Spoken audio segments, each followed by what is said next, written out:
Assalamualaikum warahmatullahi wabarakatuh. Jangan lupa like, comment, and subscribe di channel YouTube Marwova Channel karena subscribe itu gratis. Marilah kita saksikan bersama. Inilah dia pertarungan antara pepadu Tengger, yaitu dengan julukan Pati Genter Semanar, melawan pepadu Hol dengan julukan Prabu Alam Daur Semanar. Beri tepuk tangan untuk Presa.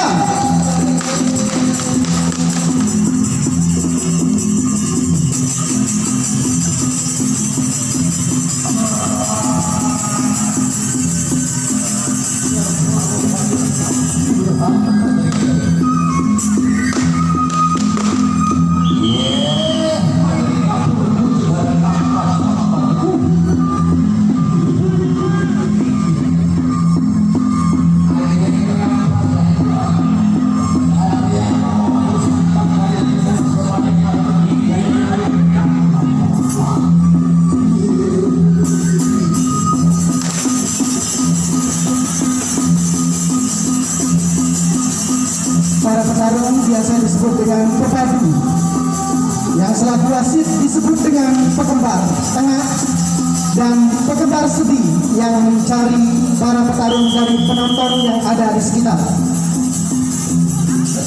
Kita lanjutkan rute kedua, yaitu pertarungan antara pepadu Tengger dengan julukan Pati Genter Semanar melawan pepadu Hol dengan julukan Prabu Alam Daur Semanar.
Ya, kita lanjutkan ronde selanjutnya. pertarungan pepadu Tengger dengan jejuluk Pati Genter Semanar